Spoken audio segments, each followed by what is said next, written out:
Hey everyone, it's Lauren and I am back to show you the lamination sheets that I made from Canva Pro. I give them the credit for creating the images. I just laminated them, cut them out, and Velcroed them. That is all I did. So I give them the credit for the images. But the first ones are more directly related to talk therapy.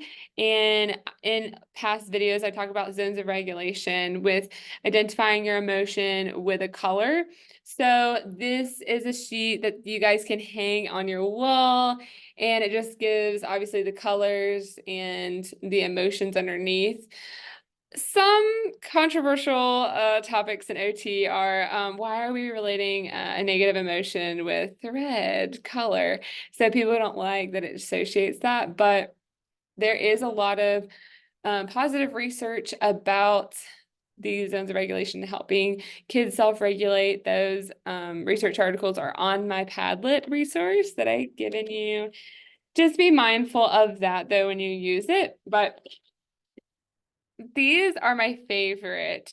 They're little like cards basically that have the zone that you're in and the emotions at the bottom. They come in the different colors. They also come with action cards, so slowing down, taking a rest, and maybe stopping is what we need to do in that moment. Um, in talk therapy, you can use, I made these cards, so I cut these out.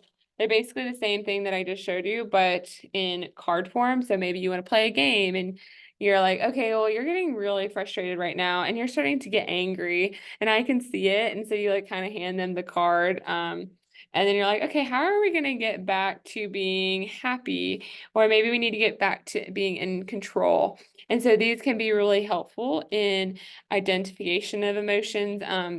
It shows that being aware of your emotion and identifying it is going to help children, constantly think about, okay, like, how am I acting in this moment? How can I get back to the green zone? And maybe we need to slow down our tasks and maybe we need to rest. And so it just gives them a really good visual to helping them self-regulate. Maybe the kid that you have doesn't speak, or maybe they're nonverbal. You can use these pictures as maybe they point to which one they are, and you can kind of decipher how they're feeling based off that. The next one is for vestibular and proprioceptive activities. Obviously, vestibular, you're changing your head position in space. So you're bending more towards the ground, or you're bringing it upright, or maybe you're moving it backwards. Proprioceptive, you're getting it by pushing your hands together. There's joints and muscles, getting that deep pressure, pushing through the ground.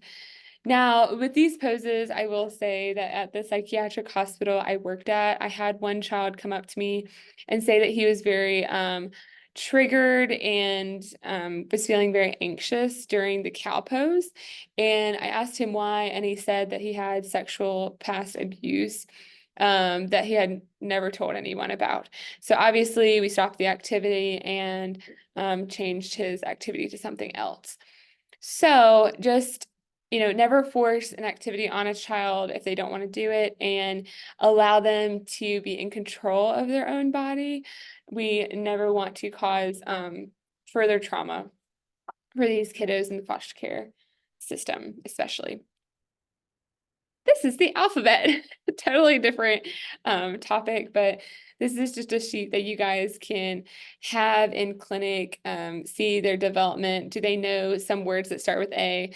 Do they know how to sing their alphabet? So imitating songs, stuff like that.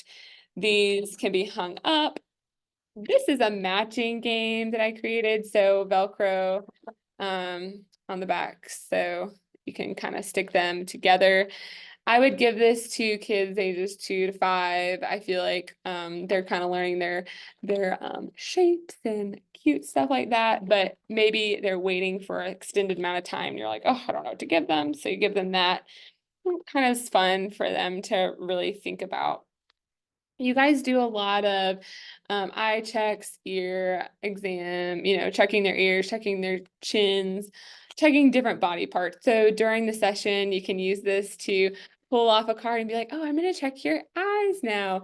Or you can use it as a visual schedule, such as um, first, we're going to check your eyes.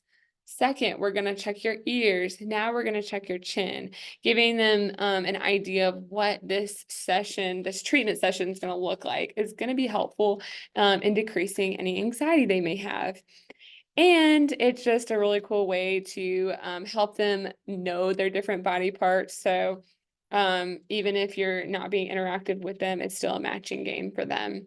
This one just shows, you know, different, like the actual object. This one that's next shows them pointing to it.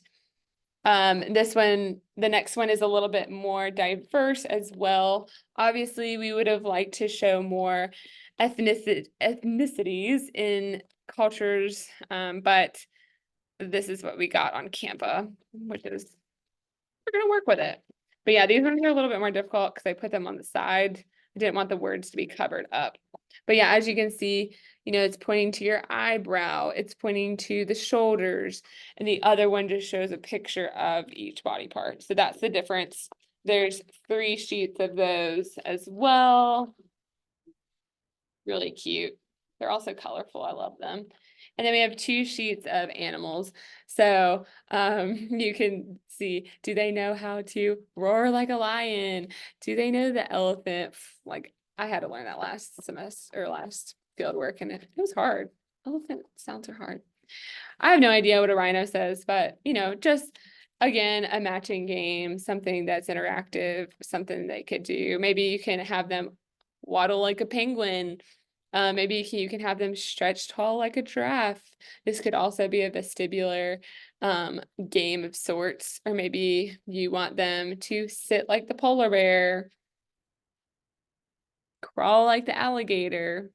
Different ways of using this. You can also have them walk like a gorilla to get that proprioceptive input.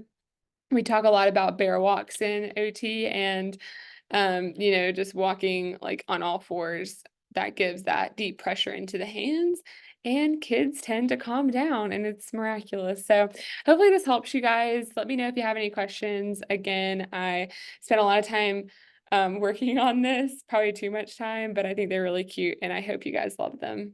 I'll see you guys later.